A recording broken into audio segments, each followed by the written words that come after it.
Baiklah, Assalamualaikum warahmatullahi wabarakatuh. Perkenalkan, nama saya Yungdalan Galendri dengan NIM F1D322204. Di sini saya akan menjelaskan paper yang saya ambil untuk memenuhi tugas mata kuliah Geolistrik dan Elektromagnetik dengan dosen pengampu Ibu Ira Kusuma Dewi SSI MT, Ibu Icil Siaresta SPD MSI, dan Bapak Saru Sucita Amin MT. Di sini saya mengambil judul The Application of Linear Theory to the Direct Interpretation of Geoelectrical Resistivity Sounding Measurement. Di sini saya mengambil pendahuluan pengukuran resistivitas geolistrik yang terdengar dalam telah ditemukan penerapan luas yang teridentifikasi. Di teknik geofisika memang digunakan untuk menentukan kedalaman dan sifat batuan dasar dalam pencarian pondasi kokoh untuk pembangunan bendungan, jembatan, terowongan, dan jalan. Namun, sejauh ini, penerapan terbesar adalah dalam bidang hidrologi yang digunakan sebagai alat eksplorasi dan eksploitasi sumber daya air tanah. Hal ini sebagian besar terjadi pada kedalaman yang dangkal hingga sekitar 300 meter. Meskipun baru-baru ini telah dilaporkan adanya air tanah yang dalam, oleh karena itu banyak negara, khususnya yang berada di wilayah kering, mengalami kekurangan air yang parah, yang sebagian besar disebabkan oleh kurangnya upaya yang dialihkan untuk eksplorasi sumber daya air tanah mereka sendiri. Oleh karena itu, terdapat kebutuhan mendesak untuk melakukan eksplorasi intensif yang terkonsentrasi yang memerlukan peningkatan cepat dengan teknik memperoleh dan menerapkan penafsiran data. Variasi prinsip dan bidang yang digunakan tujuan utama pengukuran geolistrik adalah menggambarkan struktur bawah permukaan dengan berdasarkan kajian pada kondisi kelistrikan bumi. Sifat yang dipelajari adalah resistivitas dengan menentukan nilai ρ dan Z, yang merupakan kebalikan dari konduktivitas. Situasi yang biasa ditemui adalah lapisan horizontal. Formasi permeabilitas diketahui membawa cairan ionik yang di ruang pori-porinya memungkinkan aliran listrik. Adapun peletakan sistem elektroda titik dengan sistem elektroda ditempatkan secara simetris dalam garis lurus yang digunakan, diberi energi secara galvanis dengan bantuan dua elektroda eksternal dan respon tanah. Dalam bentuk beda potensial diukur antara pasangan elektroda bagian dalam. Dua variasi teknik lapangan yang diberi nama berdasarkan nama pionir di bidang ini biasa digunakan dalam metode skala bersih yang digunakan secara luas di wilayah negara Eropa. Elektroda-elektroda potensial tersebut ditempatkan berdekatan satu sama lain dan dijaga dengan keadaan stasioner untuk waktu yang lama di mana elektroda akan dipindahkan secara progresif dari arah luar ke dalam dengan perbandingan nilainya tersebut dalam aransemen Wiener kebanyakan digunakan di Amerika Utara dan di wilayah negara lainnya.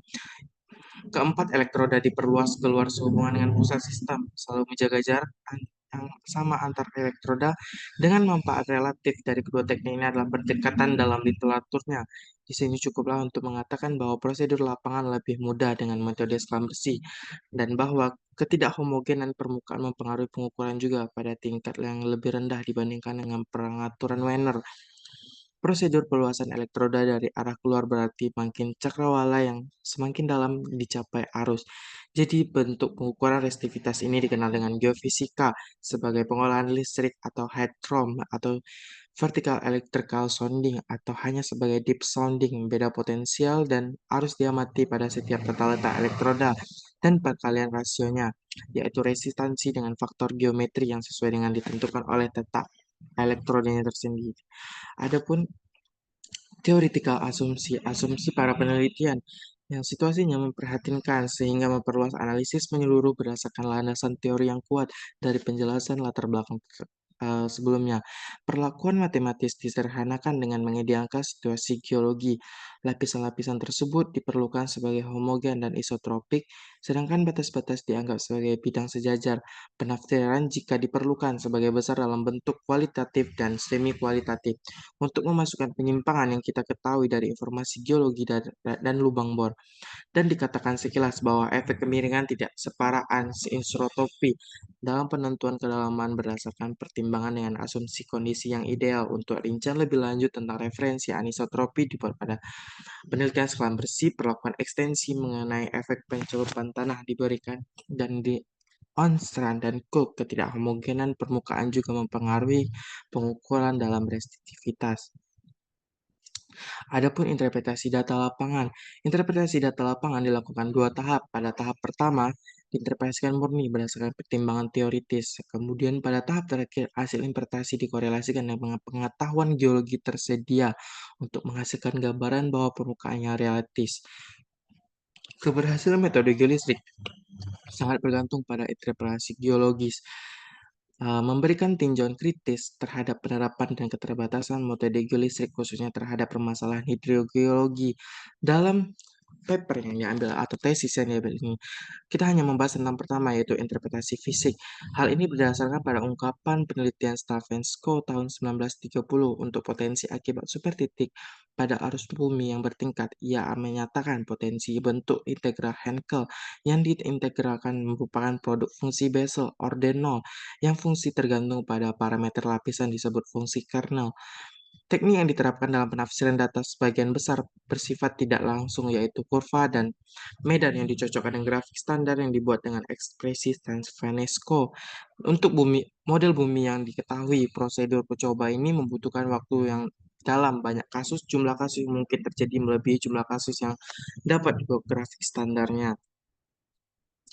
Adapun distribusi potensial pada elektroda tersebut diperlukan untuk menentukan potensial pada suatu titik sembarang di permukaan karena elektroda titik memancarkan arus atau dibilang dengan I. Juga ditempatkan pada permukaan bumi horizontal berlapis bernilai N. Lapisan tersebut memiliki resistivitas P1, P2, P3 atau disebut dengan potensial 1, potensial 2, potensial 3. Dengan D1, D2, D3 adalah arus listriknya dan ketebalannya. Lapisan ke N atau lapisan yang dicari adalah substratum dan udara dengan resistivitas tak terbatas dan dianggap sebagai suatu bagian tetapi penting dalam mengatur kondisi batas. Dianggap sebagai suatu bagian penting dan mengatur kondisi batas. Potensial V harus memenuhi persamaan Laplace atau V2V sama dengan 0 di semua tempat kecuali pada elektroda. Solusi tersebut dapat diperoleh dengan mempertimbangkan persamaan Laplace dan kondisi koordinat silinder. Terdapat simetri melingkar pada medan sekitar garis vertikal yang melalui elektroda.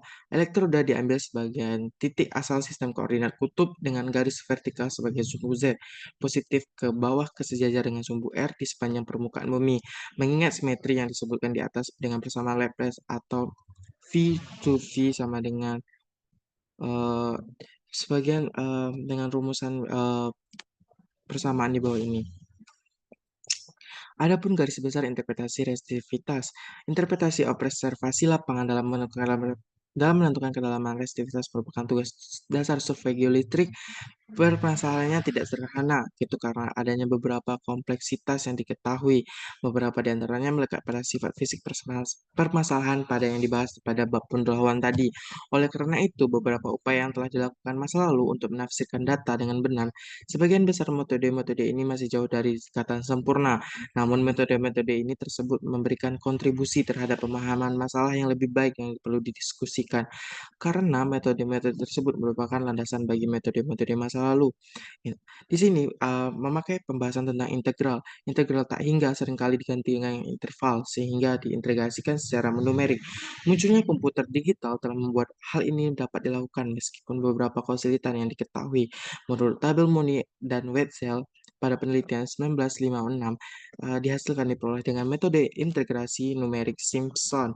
Upaya untuk menyederhanakan integral dengan memperluas fungsi Bessel pada deret 45 tidak terlalu berhasil. Prosedur ini paling diterima dan menyelesaikan fungsi Cornell menjadi deret tak terhingga dan menjadi deret pecahan parsial.